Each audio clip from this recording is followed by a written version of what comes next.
Hey, welcome to Unstoppable Agents.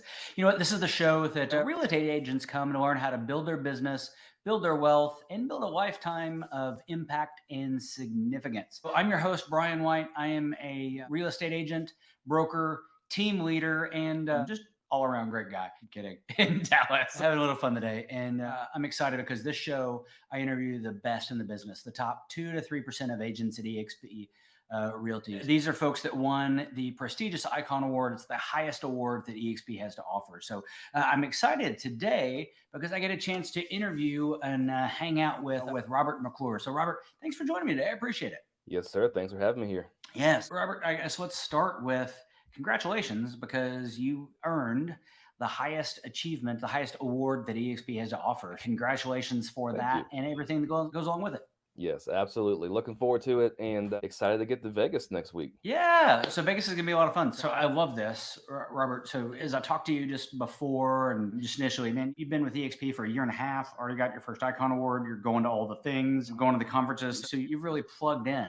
Congratulations on that. Thank you. Yeah, just trying to do what I'm supposed to do and survive another day. And I kept surviving day after day. And here we are. I heard somebody. It's been a few weeks. Said, yeah, you have to plug it in if you want to make toast. So it's kind of like the company and in business, right? You have to engage. You have to jump in. You have to get active in doing something if you want the result to come out the other side.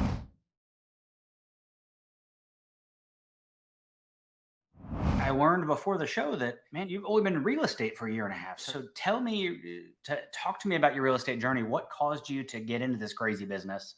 I And have a crazy one. It doesn't make a lot of sense to a lot of people, but then it does too when you look at it. To make a long story as short as I can, I played some college football at Christopher Newport, Newport News, and wanted to go to business school. Always thought I'd be, if I didn't make the NFL, which two elbow surgeries later, that was out of the questions. I figured, what's my best chance to make a lot of money and have freedom if I don't make the NFL? And I always saw myself being like high dollar ticket salesman for the NFL or like an agent or something like that. okay, yeah. Failed out of business school, couldn't pass calculus. Hard to picture yourself being a businessman when you're failing out of business school. Switched to criminal justice. I threw a dart and said, what majors are at this school that I can do? Had some family that was in law enforcement. My wife and I, then my then fiance, packed up and moved from Newport News, Virginia to Charlotte, North Carolina. Never stepped foot there before we went there for testing, and did 5 years as a police officer until 2020 happened. Not the best time to be an officer during the pandemic, and not really bad time to be a riot bicycle officer during the summer riots. She got pregnant with our youngest, and I said, I'm out. Started talking to the guys about, man, I think I want to go do real estate, and they told me I'm crazy. One of my partners had a classmate who had just left before me, and he came to EXP, and he's crushing it from day one. Joel Hargett, he's my mentor, and I figured he was a police officer too in the same place I was, and he's got more kids than I do. He can make it work. Maybe I can too. What I love about that, sorry. So you had this vision for you wanted to earn professional athlete kind of money, but it didn't work out for you as a professional athlete. You looked around, and real estate's one of those things, right? It is one of those businesses. It's truly unlimited earning potential.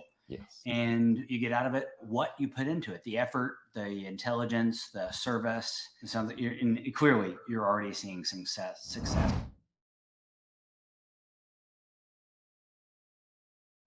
Tell me, we find in real estate that teachers and former police officers, law enforcement typically do in real estate. So why is that? What are your thoughts So on there's a why? small group of us we found. We actually try to meet for coffee about once a month, but we're all local to Charlotte and we're all former CMPD officers from Charlotte. And we all have really good numbers, better than average. One of us was a rookie of the year with Keller Williams, and he's with a small firm, and we all just came out of the gate and did things that nobody was supposed to do. And we talk about it and we think maybe because a lot of people in this industry make big things out of small things, and coming from where we're at, our stress ceilings are up here. When I first got out door knocking, I'm like, the worst case scenario here is probably a lot better than what I was used to.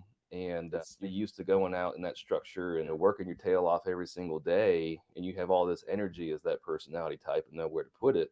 And so you just throw it in the real estate because that's what you're doing now. Very task oriented personalities and very high stress ceilings, and just know how to really talk to anybody in any situation. Same with teachers. You're in a classroom full of people from all walks of life, and you learn to talk to anybody like that. Getting somebody to sell their house that already wants to sell it doesn't seem that hard. There's a lot of truth of that. There's a lot of truth of that. I think a lot of times there's this idea of limiting beliefs. A lot of times the things that limit is just history. having seen something different. And the opposite is true for you, right? Your history actually unlimits you because you're, hey, this is a way better deal than what I was doing before. So what do we? Yeah, you're not wrong, and I think that you get to a point, and I have no regrets of my time as a police officer. I don't think I'd be the husband, father, real estate agent, anything I am now if I didn't do it. But you find yourself when you get stuck into that, and you're sitting there 5 years in with 25 to go, and you feel, am I kind of settling here? Can I? I'm getting my paycheck every Friday, and I'm in that structure of the chain of command, and I might get my promotions over time, but am I settling for where I'm at and back to where I wanted to make that NFL money and have that freedom and that lifestyle? You realize, like, okay, I can get back to what I wanted here and who I was, and this is something I can do now Yeah, once you take the chains off and go do it. yeah, that's so good. And I love what you said there too, just around and continuing to grow. That never stops. So you delve, or you're watching the video. I'm a good bit older than you, and I'm continuing to grow. Like so, whatever that is, the Tiger Woods, the Tom Brady's, the people that are at the top of their field are always looking for. They're being coached. They're looking to grow. They're looking to get better. So at whatever level in life, and so it's great that you found yourself in a spot, and nothing wrong with that spot, but is there a better spot for you? And you continue to look. So I think the same is true of brokerages. So you started at EXP. I did not. And I just encourage people that wherever that from a brokerage perspective to have a similar mindset. Nothing wrong with where you're at, maybe, but are you in the best spot possible for you?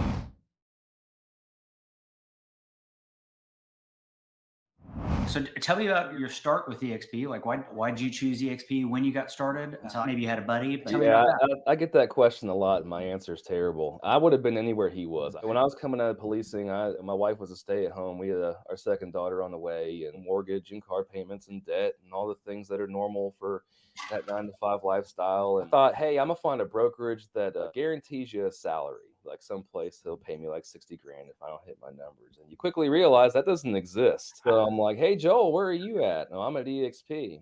All right, and that sounds as good as any place else. He was there. He had actually been to Keller Williams before, and he switched Great. over. So he had a little bit of perspective to put on some of the other places. But yeah, I would have if he was to be honest with you, no matter where he was, is where I would be right now. That's how I ended up here. Well, and the interesting thing about that, and I'm sure you found this in law enforcement and you've seen it since, leadership matters. So leadership, that could be a friend, it could be a mentor, it could be the CEO of the company. Glenn Sanford is the CEO of EXP, and he's a humble genius. Just continues to, although he's a billionaire, continues to seek counsel and advice and to try to learn each and every day. Sounds like you made a smart move and you followed a leader that you trusted, and sounds like it's become a great mentor to you. Yeah, and once I got here, I was pleasantly surprised. I'll tell you that. That's great.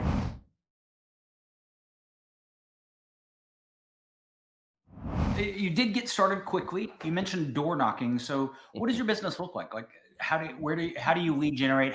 Where does your business come from? Again, my business is weird, and I run a 4-man team. I got 4 agents that work under me, and we just expanded across the whole state of North Carolina, looking to take the whole East Coast in 2023. But so if you follow Mark Cuban, some are fans, some are not. But the way he finds businesses to be profitable is finding a way to disrupt an industry where there's room for disruption. And so I never liked to do everything that everybody else did. I knew if I get into real estate with no business background and no real estate experience and try to do the same things everybody's telling me about and reading about, it's not going to be a good result. My niche to this day, and honestly, about 85+% of my business is flipping for sale by owners Okay. into leads. And that was my first one, was a for sale by owner that actually ended up being a contractor and a flipper. He does it for a business, and I think I've worked upwards of 10 to 12 deals in the last Awesome. year just from him alone. So let's talk for sale by owners. That's great because it's a niche that in the 2000s was a big deal, maybe even coming out of the crash, but it's something that doesn't get as much press today as Mhm. maybe it has in the past. How do you work for sale by owner? Are you dialing via Red X? I mean, what do you like? No, What is your so approach? it's got a bad like aura around it. People think it's a very low success rate. And to be honest with you, I do a lot of content. I keep track of every number I can, and I know I have about across the state of North Carolina about a 7.5 to 8% conversion rate, which is enough Awesome. to, hey, get you icon in the team, right? Yep. So I don't do things the way that even people tell you how to flip FISBOs because they tell you cold call. And I tried door knocking for a bit and things like that, but I really do all my prospecting online. So 2022, right? How many robocalls do you get a day? Especially as realtors, we get insurance people and all of our favorites. And even the average person, they get 2, 3 robocalls a day from some unknown Yeah. number. Nobody even answers the phone anymore, even if they know the person. So if I call somebody from a random number, they're not going to answer. And there's some tricks. An iPhone trick is to text your name to somebody who's random, and then when you call, the iPhone will say, "Hey, incoming call, probably Robert." So it Yep. looks like they know the person. That's a hack for everybody listening out there. But no, I just text people like, "Hey, are you selling this house at 123 Main Street?" And they text me back, "Yeah." I say, "Okay, cool. If I were to bring you a buyer, would you pay a commission?" And they usually say, "Yeah, I'll pay 2%, 3%, whatever for a buyer's agent." So boom, I got them. I know they're willing to pay somebody, and they're the sellers of this house. So now I just present my value to them, which obviously I have more value to present now than when I first started. When I first started, all I could do was be the cheapest person that could do it for you. And now I can be Yep. the best person that can do it for you. And now that I found that to be a great source of business for me when sellers didn't really need a realtor, as Yep. much as they do now. Now we're getting back to we're busier than ever because now it's getting harder and harder to sell a house on your own. That's good. That's really good. So you're approaching them first just to see if you can bring them a buyer, and then once you get them into conversation, you show them some value. Then you're converting them from a FISBO.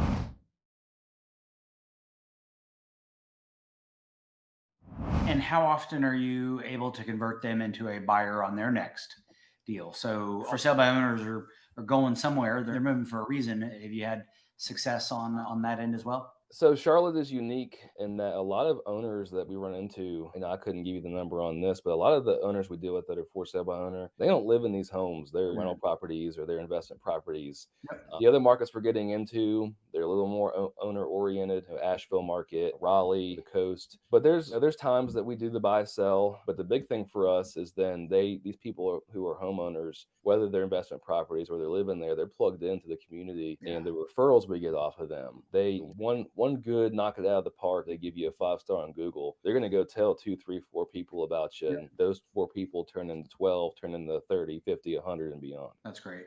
Do you have anything and are you doing anything to systematize that or to drive referrals? Have you had Yeah, so my team is a lot better than that than I am. that's what Coming teams from are the for. Yeah, coming from the police world, I'm going to tell you that in the general public, I'm not the most social person. You learn the other side of society in that world, and so they help me where I'm missing that, and being social and following up and being personable, because I am very task oriented, systematic about getting the deal done and looking at the numbers, and they're about going over and having coffee with the person after we Yep. close. Yeah, we're getting there. We're getting there. Where with KV Core, we're plugging them in and we're doing the pop buys and we're doing the anniversaries and birthdays and things like that. So we're waiting to see if that works for us, and it should. So we'll see. It's good. And it does work over time. I like to say that effort beats talent or eats talent for breakfast, and consistency beats effort. You can work hard to beat talent, but if you can just do things consistently, then that wins overall. So that's That awesome. Is consistency is there the best thing I ever read from Ryan Serhant. Was I used to, in the beginning of this, one deal that fell through would be the end of the world, and then you realize if you just stay consistent and do the same thing tomorrow you did today, you're probably going to get 2 more where that one fell through. Yep, that's exactly right. That's exactly right. And you want to build long term. You want to build a pipeline where no one deal matters. So one deal falls through. I mean, the deal matters because of it, but from a financial perspective, where you can just keep going and no one deal makes or breaks a month or certainly not a year, for sure.